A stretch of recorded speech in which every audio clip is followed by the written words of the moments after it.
Welcome to the Viking Age podcast, the official podcast of the VikingAge.com. My name is Chris Schad. I write for Zone Coverage, Bring Me the News, and the Brookings Register. My co-host is Adam Patrick, managing editor for the Viking Age. We do this every Monday with a late week episode right here on the Viking Age YouTube channel. And we're also in podcast form on Apple and Spotify the very next day. But however you consume us, make sure you like, comment, share, and subscribe so you never miss a new episode and we can spread the word to the masses. Now, today, we're going to give you our overreactions to the Vikings win over the San Francisco 49ers. We're going to do a way too early preview for next week's game between the Vikings and the Texans, and we're going to debut a new segment. But first, let me tell you about Underdog Fantasy, because Vikings football is not stressful enough. So why not put a little something on the game with a little entry over at Underdog Fantasy? Over 1 million fans over 33 states got into the game last year by making picks on Underdog. You can win up to 1,000 times your money by just choosing higher or lower on your favorite player stats like touchdowns, passing yards, and more. There's even multipliers and discounts to make winning even easier. Yesterday, I partook. I've used Underdog for a couple of years. I had my own little entry. I like to call it a little $5 holla. You got 5 players. You pick higher or lower on each one, and you try and win a lot of money. I used the Justin Jefferson discount on receiving yards, and he beat it in one play, thankfully. I also hit on Brock Purdy rushing yards and a George Kittle rushing or receiving touchdown. A lot of picks. You can just go ahead and hit them on one play. You can get out of the way that way. I even said higher on Ryan Wright's punting average because it's not about the dollars. It's what the dollars represent. But if you know your stuff, you can make some money. MLB postseason is coming up. NBA and NHL are almost here as well. Making picks on Underdog is straightforward and signing up is even easier. Just head over to Underdog's simple to use mobile app or underdogfantasy.com. Sign up with the promo code THEAGE. That's all one word. And Underdog will give you a free pick on your first pick'em entry, plus $1,000 in bonus cash when you deposit. That's a match, by the way. That's Underdog Fantasy promo code TheAge to claim your new customer special of a free pick and your deposit offer. Must be 18 plus. 21 plus in Massachusetts and Arizona, 19 plus in Alabama and Nebraska, and present in a state where Underdog Fantasy operates. Terms apply. Void in Colorado. Concerned with your play? Call 1-800-GAMBLER or visit www.ncpgambling.org. In Arizona, call 1-800-NEXT-STEP or text NEXT STEP to 53342. And in New York, call the 24/7 Hope line at 1-877-8-HOPE-NY or text HOPE-NY. Okay, now that we got our obligatory stuff out of the way, let's talk about the Vikings win over the San Francisco 49ers. As usual, we have overreactions to each and every game. I've talked enough to open the show, Adam. I'm going to let you go first. What's your biggest overreaction to the week 1 win over the San Francisco 49ers? All right. So, you mentioned the Vikings beat the 49ers yesterday, the defending NFC champs. And the Vikings are now 2-0. So after this win, I guess my overreaction, or you can be the judge whether it's an overreaction or not, is that the Vikings are going to win the NFC North this season. The Vikings are now 2-0. They just beat the Niners. They destroyed the Giants. And they just look like the best team in the NFC North after the first 2 weeks. It's a long season, so we don't know what's going to happen. But at this point, the Vikings are 2-0. The Packers have Malik Willis as their starting quarterback for the next handful of games. That's expected, I believe. I believe Jordan Love is supposed to be out until probably around week 5. The Lions are a missed field goal away from being 0-2 because they went to overtime last week against the Rams, and they lost to the Bucs on Sunday. And Caleb Williams, unsurprisingly, looks like a rookie, and the Bears offense looks like the Bears offense. Their defense is pretty good, but they're 1-1. So, I think the Vikings can come out of this and be at the top of the NFC North at the end of the season. They're still going to get TJ Hawkinson back. Addison will be returning at some point as well. They can actually run the ball this year, which opens up play action. Their defense could be a top 5 unit. I don't think they're going to run away with the NFC North by any means, but I think they should at least be the favorite right now after 2 weeks. Declan Goff came on the show a couple of weeks ago and he said the best expectations with his team are no expectations. Just write it out week to week, see what you get and see what happens.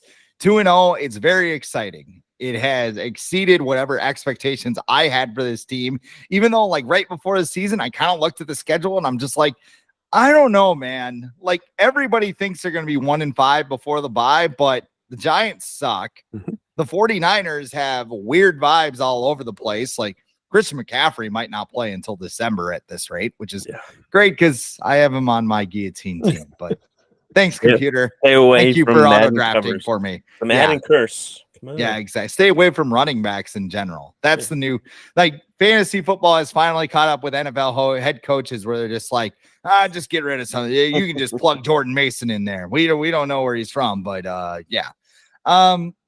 You also have a division. I mean, it's kind of played out as expected, right? Like, I don't think anybody looked at a team, maybe the Lions, because they had a lot of things coming back, and that was one game too. I mean, Dan Campbell was up there being like, I mismanaged the clock. Well, guess what? That's something that's not going to change. Dan Campbell's not going to magically go, maybe I shouldn't go for it on fourth down. Yeah, that's his thing.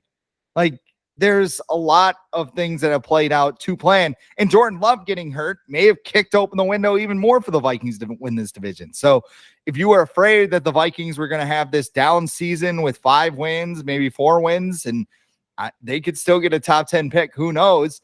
I mean, 2-0 start. I think they're going to be in the mix. I think all 4 teams are going to be in the mix for that division title come December.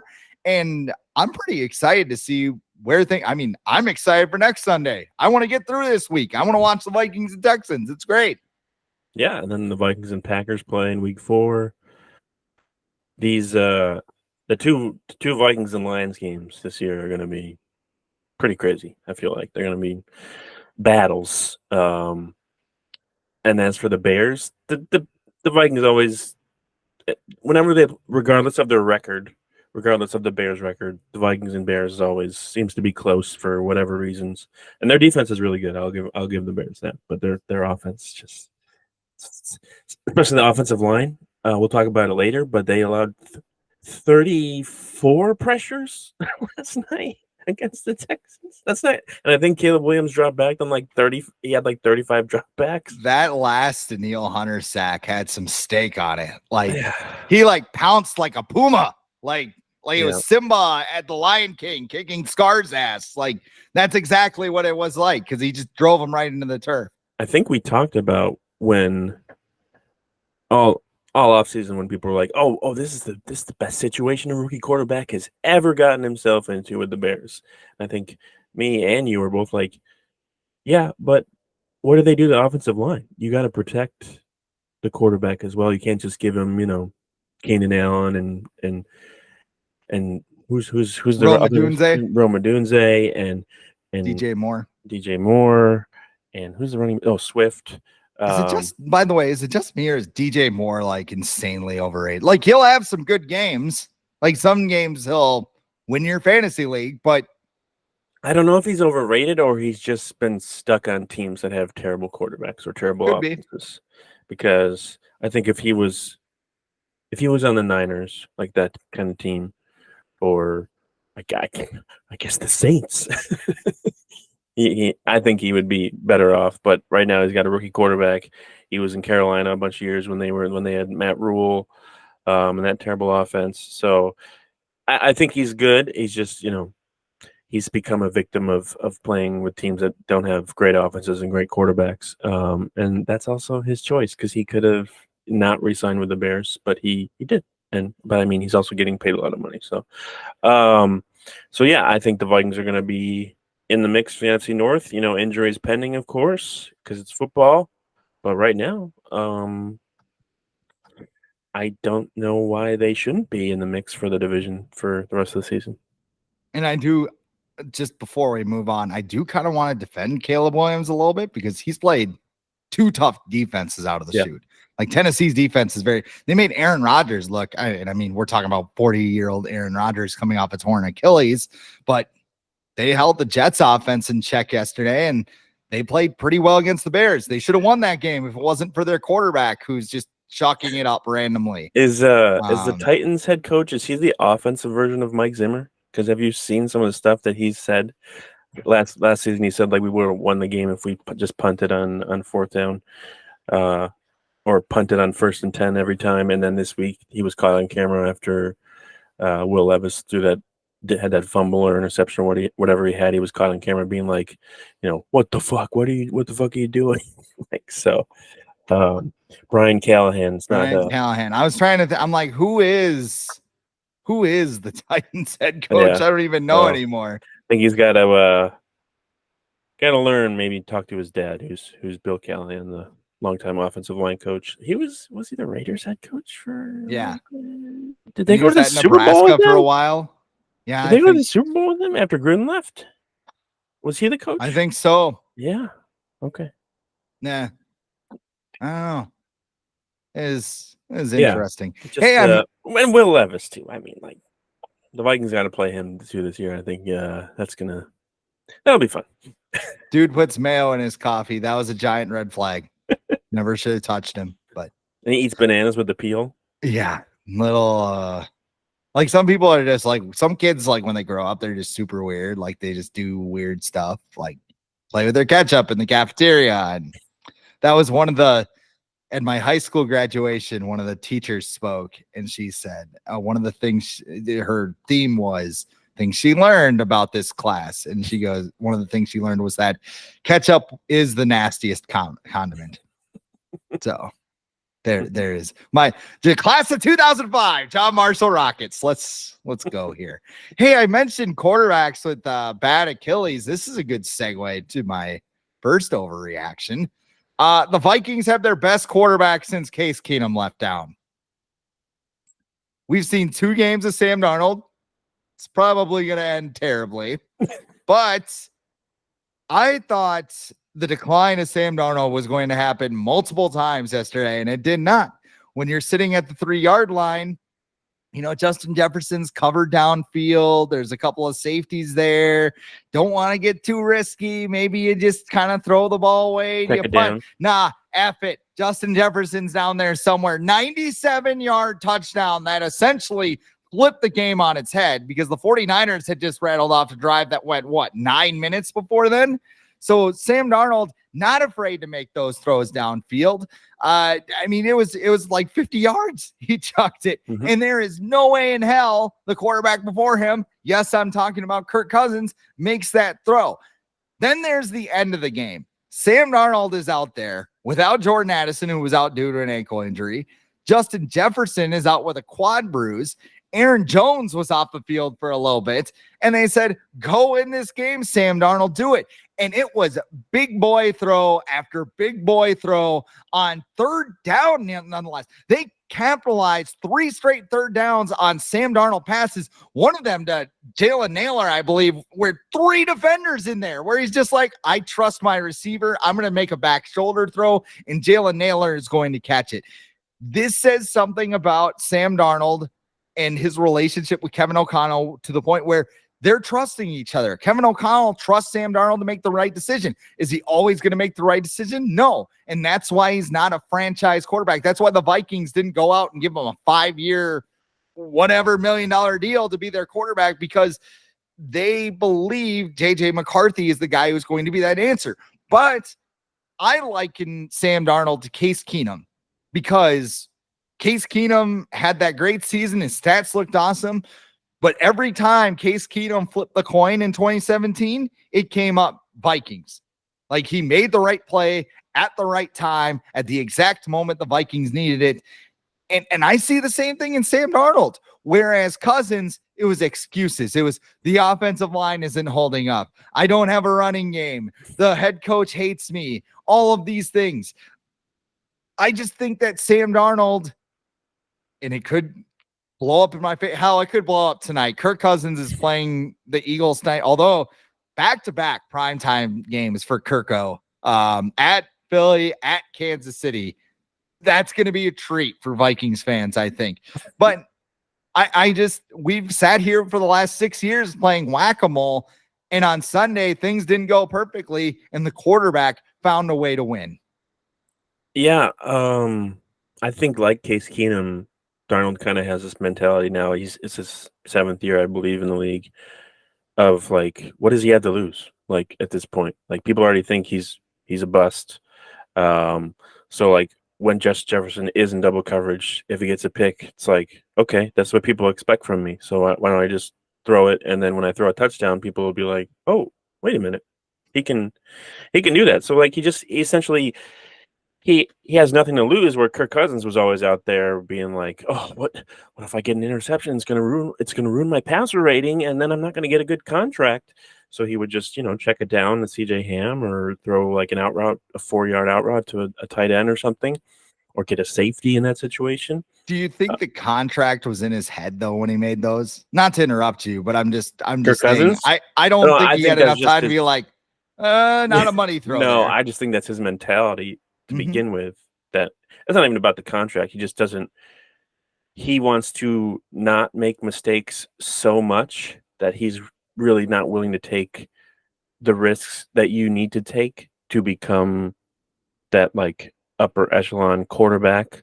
Like some of the throws we see, a Patrick Mahomes make or a Josh Allen, you cringe at it, but at the same time, if it works, you're like, oh my gosh, that throw was amazing. Or like how many times do those guys throw passes that are near interceptions? Like so many times. I think Josh Allen led the league in interceptions last year. So like these guys who are regarded as the best quarterbacks in the league, it's because they take those chances that other quarterbacks don't. Like I was watching Caleb Williams last night, not to harp on him, but he kept throwing checkdowns, and I'm like, aren't you supposed to be able to know how to like throw downfield? Like, wasn't this your whole thing? Like, you got a big arm, you can just chuck the ball downfield, but he just kept checking the ball down. I think he was just worried about probably getting pressured because every time he dropped back, he got pressured. Um, but yeah, the Case Keenum thing is interesting because it's probably going to end the same way for Sam Darnold as well, where even if he leads them to the divisional round or the NFC Championship, Vikings aren't bringing him back. He's going to go, and rightfully so, he's going to go somewhere else and make more money. But the plan is and continues to be JJ McCarthy is going to be the starter next year. So it's I feel good for Sam Darnold. I'm happy for him for his success because he's just been beaten down. I think if anyone watched Kevin O'Connell's press conference yesterday, you could hear it in his voice about how he was just basically like, hey, all you guys, all you doubters of Sam Darnold and stuff, like you can go fuck yourself.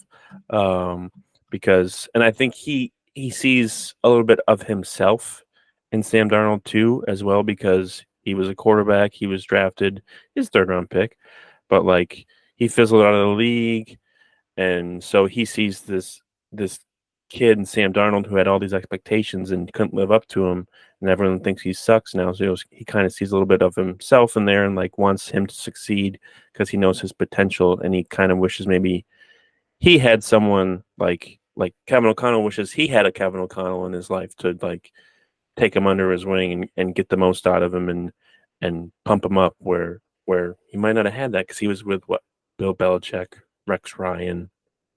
Who was he anywhere else? He was with the Patriots and Jets.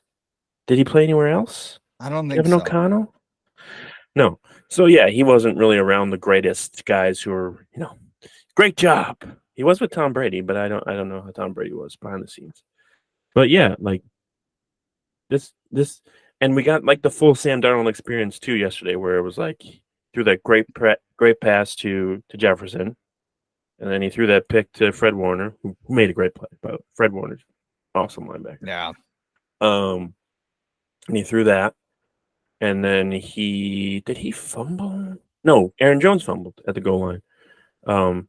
And the thing is that most impressed me most about was after those turnovers, where Darnold didn't get scared to keep throwing the ball downfield or intermediate, where the previous quarterback, he throws a pick or fumbles or whatever, he's trying to he's trying to avoid mistakes even more than he previously was. Like he will take the easiest play that's given to him, no matter if it's a 2-yard gain or what. Where Sam Darnold was just like, whatever. I threw a pick. We turned the ball over. Great. We still got a job to do, and we're going to go down there and do it. So I think that's what impressed me the most. Not even the 97-yard pass, but like to go out on the final drive, give the Vikings, that 2-score lead, and they won. So curious to see how the rest of the season goes because it's early and teams are going to probably, watch some tape and try and figure Darnold out. But we'll see how it goes because he's doing well, and it's I'm happy for him. So what else are you overreacting about after Sunday's win? Oh, yeah. Let's see. Okay. So I believe after 2 games, this is the most talented team Kevin O'Connell has had since becoming the Vikings head coach. Yes, the Vikings won 13 games in 2022, but a lot of those were coin flips, and they really could have gone either way. This year, just as we mentioned, the Vikings have a quarterback who's not afraid to take a chance throwing to Justin Jefferson in double coverage because, as Jefferson says, it doesn't matter who's covering him or how many people are covering him. He's always open, as a true top wide receiver is supposed to say. They finally got a rushing attack with Aaron Jones and Ty Chandler. They probably have 4 receivers who could start on almost any team in the NFL, give or take a few there. Got Jefferson, Addison, Naylor, and even maybe Brandon Powell. Like he could probably start somewhere that needs a receiver. TJ Hawkins he's still coming back, and he's going to make Minnesota's passing attack probably even better. The Vikings actually have a solid offensive line. Nick Bosa and Leonard Floyd combined for 9 pressures last week against the Jets, and they only had 3 against the Vikings. That's pretty good. And then Minnesota's defense they're leading the league in sacks. They have a great mix of young and veteran talent. Brian Flores is I heard someone call him, I think, a mad scientist yesterday. He's just, cooking up different, experiments out on the field. And I think Brock Purdy was caught on camera saying, like, your scheme is crazy or whatever. Scheme is crazy, bro. And last but not least, the Vikings have a reliable kicker.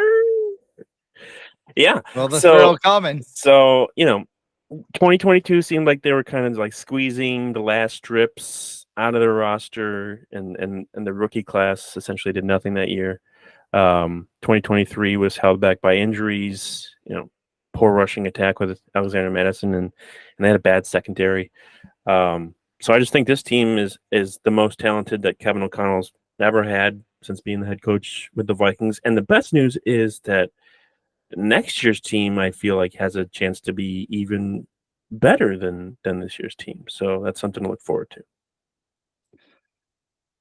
They're building something. Mm-hmm. Like we talking about this as a rebuild year, and nobody ever wants to say rebuild at TCO Performance Center. But when you look at the heart of this team, this is about building towards 2025. Mm-hmm. And I think, going back to when the Vikings signed Stephon Gilmore on defense, I said, why make that move if you want to rebuild? But this is honestly like the true part of the competitive rebuild, right? Yeah. Where you're competing, you're trying to win as many games as possible, but at the same time, you're trying to strip away things that maybe held that team back in the past. Maybe it's some like contracts. It's like the foundation they're building right now. Correct. Yes. And I think that ties into my next overreaction, that Brian Flores is a better defensive mind than Mike Zimmer. For as much as Mike Zimmer hated Kirk Cousins, they were kind of similar and they needed near perfect conditions to succeed. Mm-hmm. And I know that Zimmer developed some guys. Zimmer kind of made a lot of people want to look at the wild card win over New Orleans with that scheme, basically leading them to victory in that game. However, you look at his past, Dallas defense. Oh, yeah, he developed Deion Sanders. We were also working with Deion Sanders, who was good with the 49ers and the Falcons before he got to Dallas. Yeah, DeMarcus Ware, too. Yeah, I think so towards the end. So 2 Hall of Famers on defense that'll help. Cincinnati defense, give him plenty of credit because he took a lot of guys who were misfits on that team and he shaped them up. So you want to give him some credit there? Go ahead.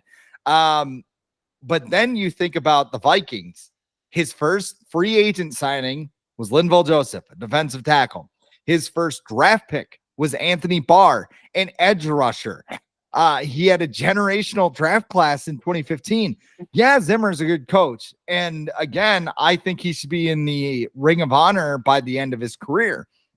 At the same time, you can look at Mike Zimmer and said he had a lot of talent to work with and a lot of guys who are going to wind up in the Vikings Ring of Honor, partially because of him, but partially because they were great athletes. Once those guys left in 2019, 2020, Mike Zimmer basically held his breath and stomped his feet because he didn't get what he wanted to replace them. And then you have Brian Flores come to Minnesota. Now I'm skipping over the Ed Donatel year because whatever. Ooh. That was awful. Yeah. The guy that Kevin O'Connor wanted to beat in the back of the head with a board in a picture that I saw, but that's nothing here or there. Brian Flores doesn't have a lot on that 2023 defense. He doesn't have the guys that he wants, right? So he drops a freaking college defense on the NFL and goes, hey, try and remember how to solve this. And teams kind of adapted towards the end of the year. So you're kind of like, maybe the carriage is turning into a pumpkin. But the Vikings finished 15th in the NFL in defense after finishing dead last in 2022. Last offseason, yeah, he gets his guys. And I don't want to give too much away here with our next segment, but this defense punched Kyle Shanahan and Brock Purdy in the mouth on Sunday. And it would not have mattered if Christian McCaffrey was in this game. Brian Flores has found a way not only to integrate the new pieces that the Vikings have signed, but he's gotten the most out of the incumbents. Mike Zimmer said there were no good players in the 2021 third round, huh? They didn't get the players I wanted. Patrick Jones has 4 sacks in the first 2 games. And yes, part of it is because Brian Flores is scheming sacks for him. But he's also finding success that Mike Zimmer, we can't even put him on the field. We can't. What do you want me to do? Cam Bynum has been unleashed. Judd Zolgad mentioned that this morning on Purple Daily that Brian Flores is just playing positionless football. He's putting guys out there that fit his game plan the best, and he just rolls with it. He doesn't overthink things. He doesn't, Anthony Barr can only play this role. He cannot rush the passer. He can only play as the Sam linebacker or whatever it was. Brian Flores doesn't do that. And then you have Josh Metellus, who's like the number one example of positionless football because he just flies all over the field and makes plays. We're 2 games in and really 19 in the Brian Flores era, but I'm taking it over 2017 Mike Zimmer for sure. And that's not a slight to Zimmer. Brian Flores has just done that good of a job with this defense. So give him as much money as he wants. Tell him he'll never have to deal with a quarterback again, and we'll just have a great defense for the next 10 years. So you want him to be like the Steve Spagnuolo that the Chiefs have? Yeah. Absolutely. Fine. That's fine.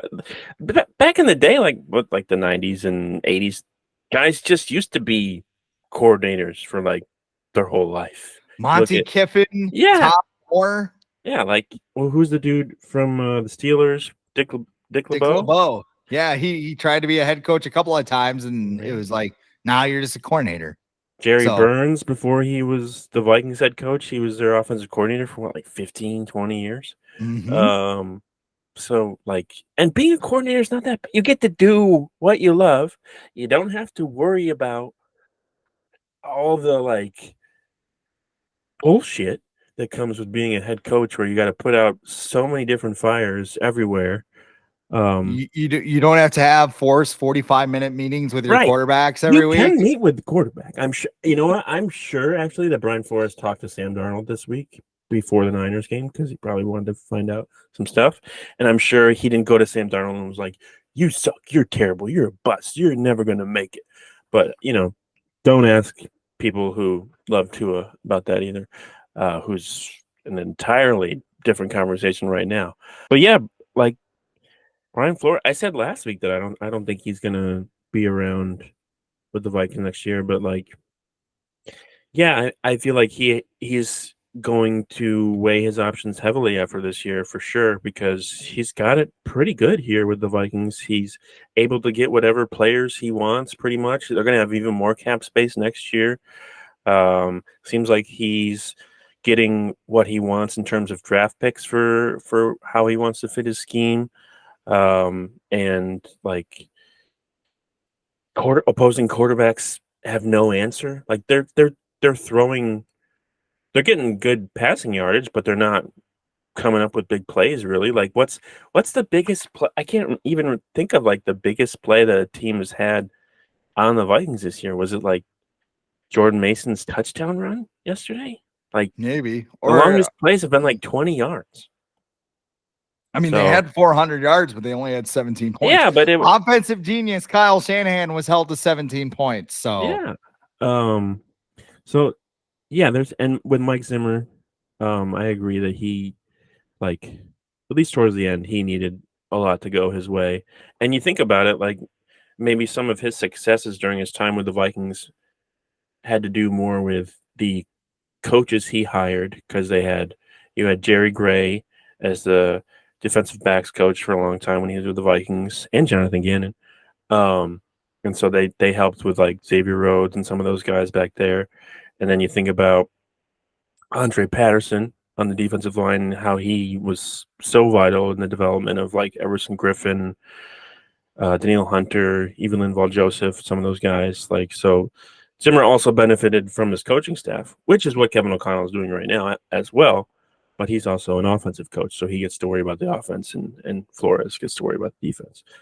But I don't think that's an overreaction, especially what we saw yesterday from the Cowboys defense when little old Clint Kubiak just ripped Zimmer a new one yesterday with his I greatest forgot. I greatest show forgot on about turf that aspect of 2.0. that game. Yeah, greatest show on turf 2.0. I think they ran.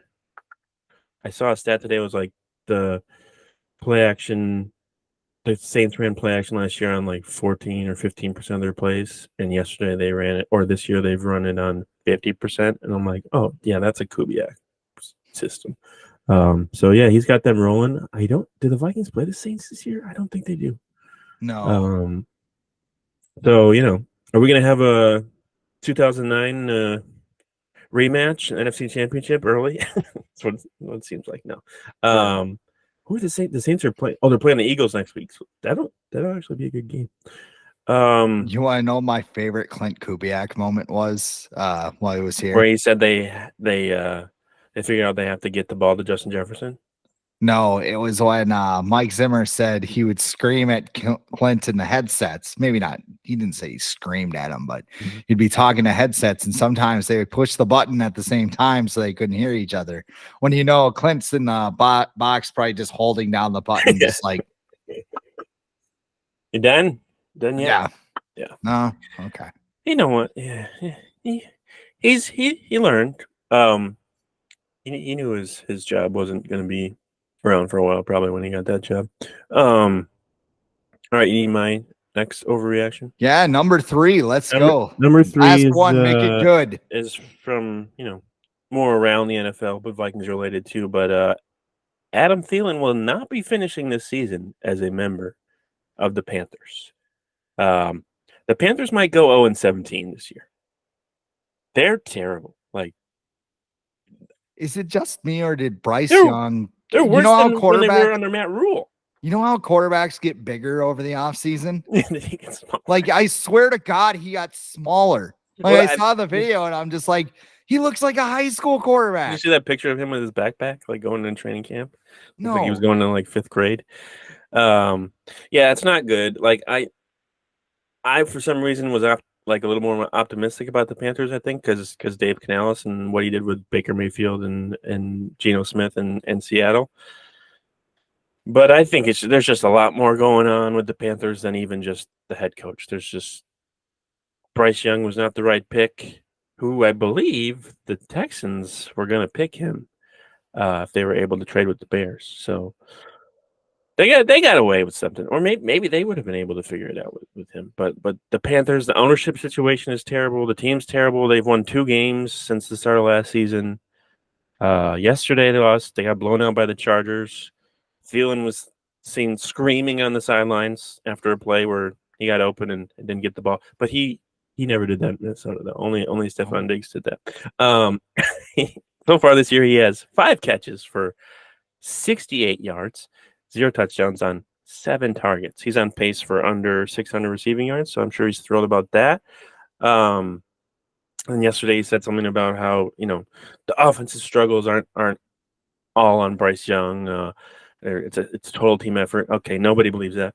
Thielen's 34, and I'm gonna assume he wants to win a Super Bowl. So time's running out for that to happen. So I think he's gonna ask for a trade before the season's deadline. And then on the Vikings aspect, unless Jefferson or Addison suffers a season-ending injury, I don't think the Vikings are going to be among the teams that are interested in trading for him. So people can probably put that to bed unless something happens. But yeah, Adam Thielen, he got more opportunities with the Panthers, but I think he's probably over that by now, and I think he probably just wants to win a game, and that might not happen with the Panthers this year.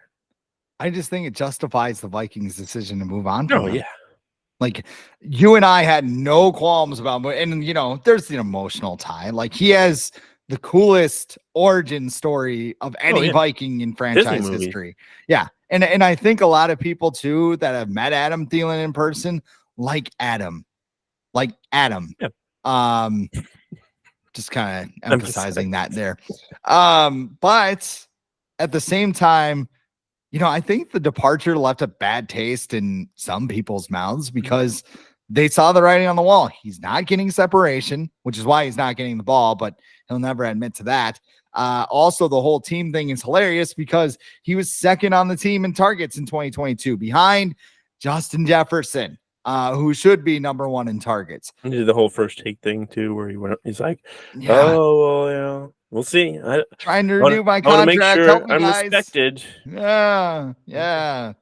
It's not about the dollars; it's what the dollars represent. I don't know, man. I mean, and two, I don't think the Vikings need him. Like, even if Jordan Addison is out for a while, Jalen Nailor looked awesome yesterday. He's got his own injury issues as well with staying healthy, but he threw a big block on that 97-yard touchdown, made a couple of key catches at the end of the game. I don't know, man. Best of luck to Mr. Thielen in his future endeavors. But hold on, breaking news: his life might get better because the Panthers are benching Bryce Young. Andy Dalton starting next week. And Andy Dalton is one of the reasons why Thielen signed with the Panthers. Did he go into Dave Canales' offense? Like, you need to start Andy Dalton. This is ridiculous. I feel bad for Bryce Young though. Like, when you talk about players in bad situations, can we stop starting rookies immediately? Like, never. No, like, who's like all the rookies this year? Jaden Daniels, okay, he's okay. But would he have benefited from sitting on the bench? Probably. Well, I mean, you're forgetting that Sean Payton duped the Vikings. Yeah, but like he pulled a fast one. That's my next overreaction. Sean Payton pulled a fast one on the Vikings in the draft, and I don't know, it might set the franchise back a couple of years because if you don't remember, the Vikings traded up one spot to get J.J. McCarthy in last April's NFL draft. Sean Payton the next day was like, we were heavily involved in trying to make it seem like we were trading up because we wanted Bo Nix the entire time, right? There have been several videos, by the way, of showing that's not the case. And then if he thought about trading up, he should have just done it because Bo Nix sucks. Through 2 games, Bo Nix has been a check down merchant. I did not see his average depth of target. I could have seen that coming. I was going to check his average depth of target. I did not before the game, but I did see he has 4 interceptions on throws downfield so far in his early career. He threw a brutal interception in the red zone against the Steelers. And then he had a delay of game goal where Sean Payton made him basically read an encyclopedia to tell his teammates. And teammates like, what? We don't understand. By the way, if you're a kid and you don't, it's encyclopedia, it's like Wikipedia, but like when we were kids, we had these big ass books and you had to be, so like if you were looking for ducks, you'd have to find the D book and then you would open the debug book, and then you would find like what type of duck you were looking for. So like mallards, or I don't really know other Donalds, or whatever. Yeah, it was in the these things Oregon called duck. libraries. They were in Yeah, libraries. You ever heard of that? yeah, Not libraries. not like media library, but like you walk in and there's books and stuff, and you can read. It's weird. And you can borrow a book, and then you For bring it free. back for free. You don't have to pay anything. It's Yeah. great. Maybe people with kids know what libraries are, but when was the last time you took your kids to a library? Every week. Every week. Yeah, there you go. I didn't know. I didn't mean that as like you're a No, horrible parent. No, they like it's free books, so it's easy. They love going there and reading all the books. So and it's like unlimited. So they're like, really? We can get all of these? And they're like, yeah, you can. Let's do this. So yeah, like the on-field performance is one thing, but then there's the off-the-field thing. And Bo Nix goes to the press conference, and they go, I've asked questions like this to people, like, hey, what did you see on that interception there? And his response was, I drop back and throw it to the other team. Torian Prince, right? Hey, how does Yale out-rebound Baylor? Well, you go up, grab the ball with two hands, and you come down with it, and that's a rebound, and they had more than us.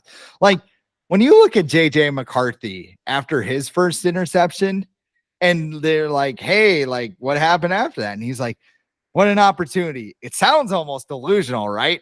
But I would rather run through a wall for that guy than the guy being a smartass to the media. And maybe it's because I'm in the media, but Sean Payton, man, he just duped over the Vikings on that one. Bo Nix. You know who's covering Bo Nix and Sean Payton over there, right? Chris Thomason. Yeah. He didn't ask the question, right? I think I would have known because know. the question would have been like 5 minutes long. But he would have been like, Bo, you know how you threw like 20 incompletions this game, and you threw a pick when you were trying to win the game, and you just threw a pick away to lose the game for the entire team. How did that make you feel? Bo, your interceptions, you threw 4 interceptions on 10 or more. It's the most since Darkwing Duck Magnuson had 34 such passes in 1937. What is the historical context, and what did you see on that one? Yeah. Darkwing Duck. Love great tune. Love Thomason. Yeah, I don't think that's an overreaction. Bo Nix, to quote the great late Denny Green, he is who we thought he is. He was at Oregon, threw a lot of bubble screens there, and everyone questioned his arm strength coming into the draft. But Sean Payton was like, I'm going to outsmart everybody. I got this. And now he's using his outdated offense to try and pretend like Bo Nix is good when he's not. And he's another quarterback who probably would benefit from sitting. Put Sam Darnold's former teammate out there, Zach Wilson. If you're so good at at getting the most out of quarterbacks, which he couldn't with Russell Wilson. So but I feel bad for Bo Nix because he's got to deal with Sean Payton, who's just gonna assume that Bo Nix knows how to do everything, and it's gonna be his fault no matter what. And also, it's always enjoyable to watch Sean Payton fail, even though my dad's a Broncos fan, but I have to root against Sean Payton. Like as soon as Sean Payton leaves, then I'll root for the Broncos on the side again. But as long as Sean Payton's there, it's tough task to do. So I have one last short overreaction, which is college related. It's not Syracuse related. They didn't play last week, so they're still undefeated though. Shedeur Sanders will not be a first round pick in 2025. Yep. And it's probably going to have nothing to do with his on-field ability. Did you see what he did after the game? I Colorado did. State, and the quarterback went to shake his hand. He was like, no, not after what he said on Instagram. It's like, really? Like, okay. Like, you're supposed to be the leader of the team, and you act like you're 5 years old. Like, this is all visible for every NFL team to see. Like, why would anyone want that in their locker room at all? Like, the team's going to take a chance on him for sure, but I don't think it's going to be. I don't think a team's going to invest a first round pick in that. Shador feels like the guy who falls to like round 4 and nobody knows why. Although people will know why, because the week before he left the field with 2 and they said, well, we don't want him to get trampled to death by Nebraska students, which all right, yeah, I guess, but it's Why would anyone do that still though? Why would they feel they need to do that? right. It's not like he would bring that. Didn't his team, was it his brother who said like they were going to beat Nebraska's ass or whatever before the game? Yeah, that worked out. Shiloh ain't getting drafted. I mean, it's another like Travis Hunter. That's the guy. He's awesome. He doesn't seem like he has an attitude at all. No, like he just goes. He plays hard. He wants to play the entire game. Like have him. I'd rather have him on my team than Shedeur Sanders. Oh yeah. Like it feels like, you know how I mentioned what's Amon-Ra St. Brown's dad's name? John Brown? Is that what it is? I think so, yeah. Is it? I didn't know if it was like hyphenated or something, but like he was like the LeVar Ball of football. Now it's like Dion just trying to get Shedeur paid. Like, I have this amazing quarterback, and it's like, yeah, but he's kind of a jackass. And then he brings. Then he wonder who he got it from. He trashes the entire offensive line, and then they win the game. What's that? Were they standing behind him or whatever? Yeah, they brought them all into the press conference. It's like, I'm pretty sure Shedeur's dad said, "Why don't you bring the offensive line in there? You know, they can stand in there in solidarity." Like, doesn't seem forced at all. Not at all. I know. I'm glad the Vikings drafted JJ McCarthy this year, so they don't have to worry about drafting anyone next year. Because I don't care how talented you are. We've seen plenty of times if you're a jackass in the NFL, you're not going to succeed. Like, you could go all the way back to Ryan Leaf. That dude was very talented. Probably some people thought he was going to be better than Peyton Manning, but he was very full of himself. He's admitted this. He was very full of himself. He didn't care. He wasn't a good leader, and he fizzled out very fast. To a degree, I feel like you could say something about that, like Johnny Manziel too, but he wasn't.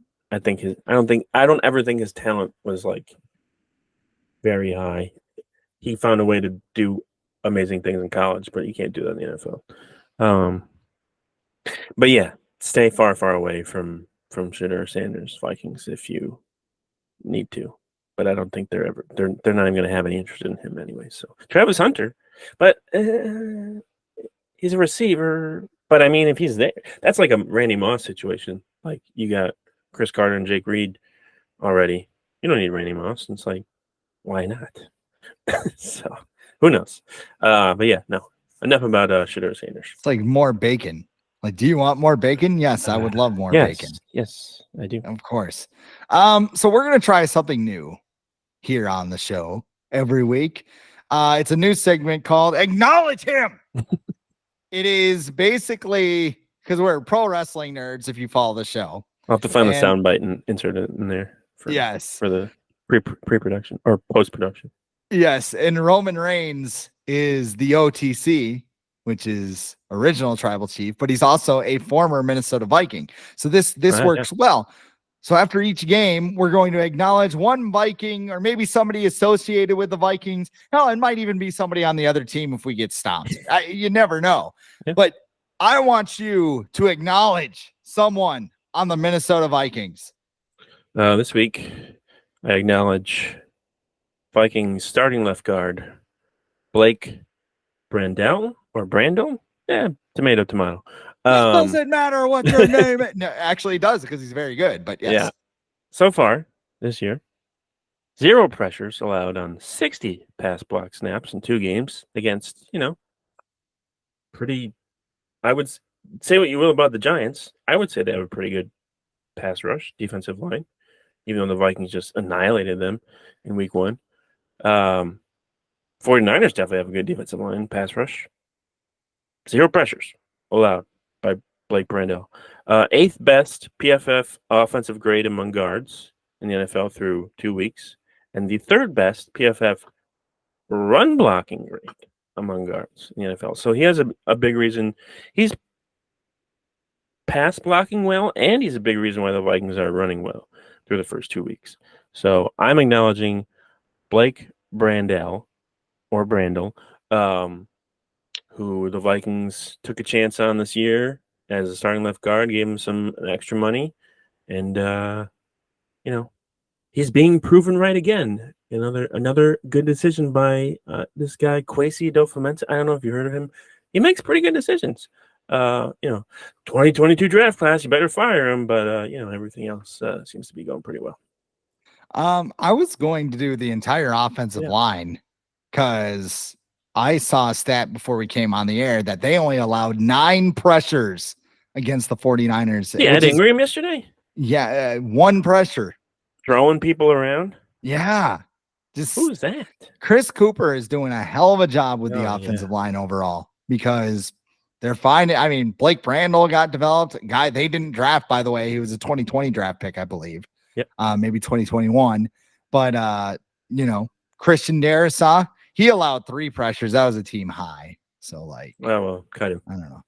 Yeah, Bosa had reasons. Then Garrett Bradbury was the highest graded lineman as well. And then you had Ed Ingram and you had Brian O'Neill, who both played well. So that was pretty, but I'm not going to go there. I'm not going to go there because I acknowledge Andrew Van Ginkel. Because this man, you talk about Kwesi Adofo-Mensah's decisions. This guy seemed like a rotational piece back in March. I also could have went with Brian Cashman here because he had an awesome game yesterday. What's that? You said Brian. He's the GM for the Yankees. Sorry. Blake Cashman. Sorry, Blake. Yeah, he had 13 tackles yesterday. Just stumbling all over the place. My apologies. Brian Cashman out there would have been interesting, that's for sure. That would have been. I don't think he would have had the same impact, no. But Andrew Van Ginkel's had a massive impact on this defense because he had another sack on Sunday. He had a big breakup on a screenplay, which seems to be his calling card so far. He almost had another pick 6. Yeah, he had a pick 6 against the Giants. If Deebo Samuel catches that on time and the play goes off without a hitch, that could be a touchdown for the Niners. Instead, he gets in there, he mucks it all up, and the Niners have to kick a field goal, and then they have to attempt the onside kick. This is the type of player that Brian Flores seeks on defense. Excuse me. I mean, he's versatile. You can put him on the outside. You can put him in the middle. I don't think you could put him as a down lineman, but you can do all sorts of those kind of things.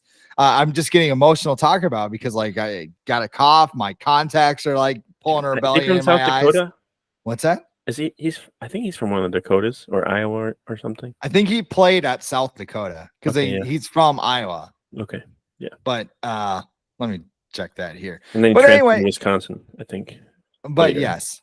Let's see. Where is it? This is great. He went to college at Wisconsin and he is from Rock Valley, Iowa. So not too far from me in here in Brookings, I believe. I think that's on the eastern side. Regardless, Brian Van Ginkel, I love you. I acknowledge you. Brian Van Ginkel. Jesus Christ, I'm having a show, aren't I? Andrew Van Ginkel. Andrew. I acknowledge you so much. I don't know your name, but I like you. Yeah. No, he's perfect. He's exactly I guarantee you Brian Flores went in the Kwesi's office and was like, you need to sign this guy. And he's like, what? Really? He's like, yes, you need to sign him. He's going to be great. And he's like, okay. It's not like he was expensive. $10 million. And the thing about Van Ginkel too is he's pretty much willing to do whatever. He's kind of been the a reserve his whole career. He just wants to be on the team. And he's now last year was he got to come into his own pretty much with the Dolphins because I think he was the replacement for Jalen Phillips. And then so we got to do that, and he finished really well. And then he comes to the Vikings, reunites with Brian Flores. Now he's getting great opportunities. Is he 1 year contract? 2 years. Oh, 2 years. Okay, good. Because I think if he was 1 year, he might be hard to bring back next year. And at this rate, the Vikings might just extend him next year, anyways. But yeah, it was a good signing so far. He did he sit out? I think he sat out practice last week with his foot injury, but I think they're just doing that for precautionary reasons. So far so good. Van Ginkel. It's a hilarious name, but he's like, if he was like Andrew Armstrong or whatever, would be like, wow, this guy's one of the best defensive players in the league. But because it's Van Ginkel, you're like, yeah, he's pretty good. Okay. You just think of Ace Ventura. Yeah, right. Even though it was like Van Finkel. Ginkel or Einhorn. Yeah, Van Ginkel or Einhorn. Van Ginkel is a man. Van Ginkel is Einhorn, and he's got long hair. He's got long hair as well. Oh, geez. Poor guy probably had to grow up. Just like they could not make that movie today. No, it's such a great movie though. Elite. The Dolphins too. Yes. Let's preview Vikings Texans.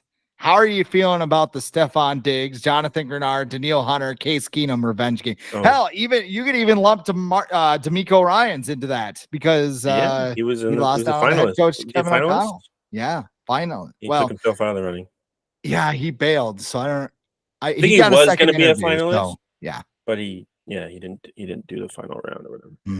Mm-hmm.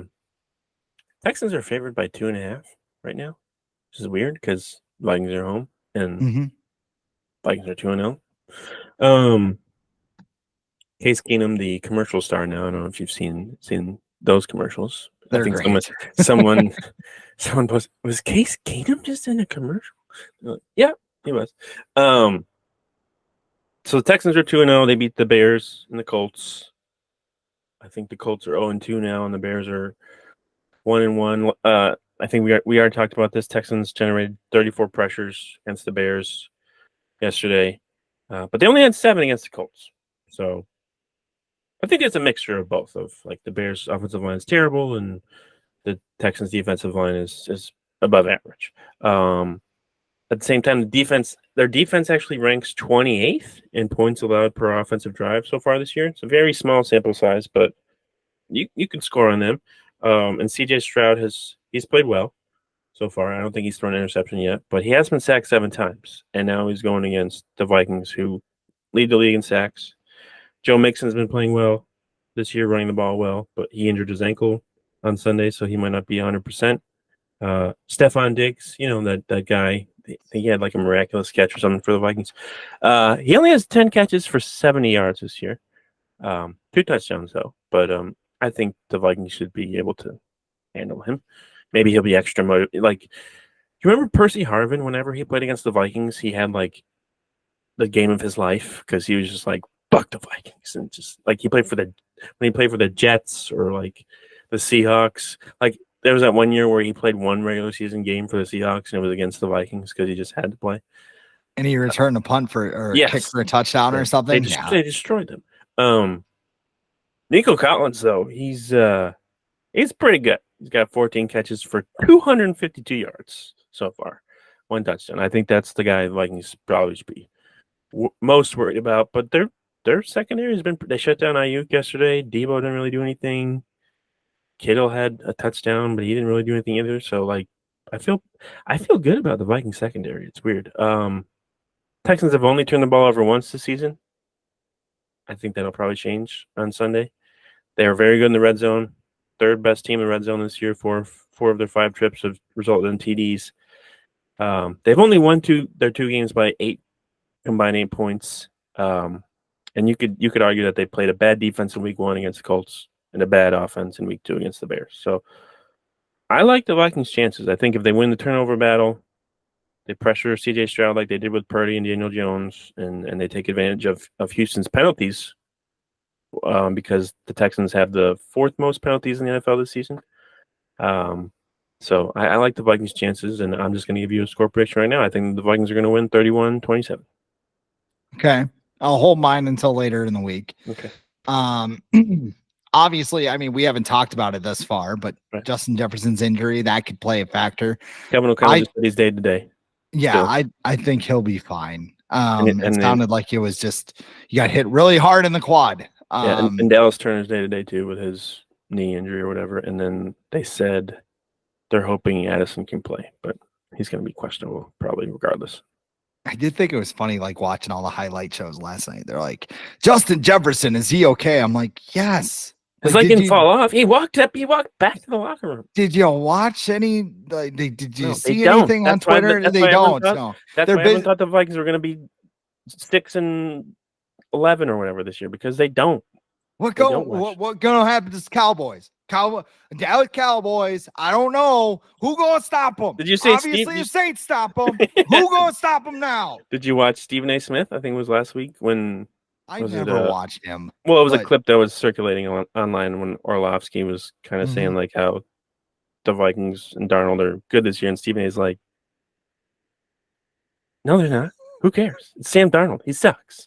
Blue screen of death, just like, I don't know. What happened, Stephen A? It looks like you probably shouldn't cover every single sport for ESPN. Give someone, some more airtime. God. Stephen A here for hockey. Yeah, he's entertaining, but like Mike Greenberg too. Do we need Mike Greenberg on every single show? Like he's doing Countdown now too for NFL. He's doing Get Up. He's doing the draft. Like, okay, I get, like, do these guys have families? I guess they provide for them, but like, I don't know. Maybe that's why Joe Tessitore is doing Raw now. Yeah, he's really good at it, actually. Yes. Like, first one, I was kind of like, well, who's he? But like last week, it was like, all right, he's hitting his stride. This is kind of fun. Nervous the first time, for sure. I would be. You got the game screaming in your headset. I don't know. But yeah, it will be a very interesting matchup when the Vikings talk about the Texans. We'll talk about that a little bit later on the show. But what's going on at the Viking age right now? We're reacting and probably overreacting to the Vikings win over the Niners. I think tomorrow I'm going to have NFC North power rankings. The Vikings are going to be higher than they were last week. I can guarantee you that. I think I had them second, so you can guess where they're going to be. And then we will start to look ahead to the Texans game because I think it's going to probably be one of the best games of the week. 2 undefeated teams. So Vikings fans, get in there, get loud. I feel like they could have been louder yesterday, but I also saw a lot of red in the stands. And I don't know who pointed out, but I think somebody mentioned that Vikings fans probably sold that ticket before the season even started because they're like, oh, the Niners are going to kill them. So it wasn't like Vikings fans were on Friday like, let's see if we can get all the Niners fans as much as possible to come into the US Bank Stadium. I don't think that happened. So, and I don't think the Texans fans are as big as Niners fans. So I feel like there'll probably be more Vikings fans, especially now they're undefeated. So yeah, that'll be fun. We'll look forward to that, and then pay attention to everything else going on in the league. I think I'm gonna write something about Clint Kubiak today because just why not? Because I don't like the Saints, but they're doing pretty good. Can't really ignore that. And we'll be keeping an eye on how Kirk Cousins plays tonight against the Eagles. I love the evil smile that just pops on my face every time I just. And here we are, Monday. Yeah. We'll see. Kirk warming up. We'll see if last week was just rust, like Raheem Morris says, and not not healed from an Achilles tear. My favorite Kirk primetime moment was 2 years ago in Philadelphia, and they had the little like hovering cam overwards, and they looked in the Vikings huddles, and Kirk's eyes were about as wide as silver dollars, just trying to get the playoff. And was that after Irv Smith dropped a wide open touchdown pass? Yeah, I think after that, yeah, maybe that was why. Just like, Irv, you need to catch the ball, okay? Like, I think he tried out for the Patriots recently. I don't know if he's with a team yet, but I saw that. That was not a great pick. But no, most of Spielman's weren't. maybe that's why Kyle Rudolph was so upset. He saw Irv Smith and went, really? Okay, well, got a lot of game left. Well, Kyle Rudolph is he's what, announcer now? Calling Notre Dame games, I think he is. Yeah. I don't know. Anyway, but yeah, people can follow Adam at Adam Patrick NFL, not the Adam Patrick NFL, but Not yet. he doesn't have that Ohio State Yeah. designation like I do. I am at the real Chris Schad, Instagram, Threads, X. You got the same thing going on, basically X and Threads. But that's all the time we have for the Viking Age podcast today. We do this every Monday with a late week episode right here on the Viking Age YouTube channel. We're also in podcast form on Apple and Spotify the very next day. But however you consume us, make sure you comment, share, and subscribe. You never miss a new episode. We can spread the word to the masses. For Adam Patrick, I am Chris Schad. This has been the Viking Age podcast.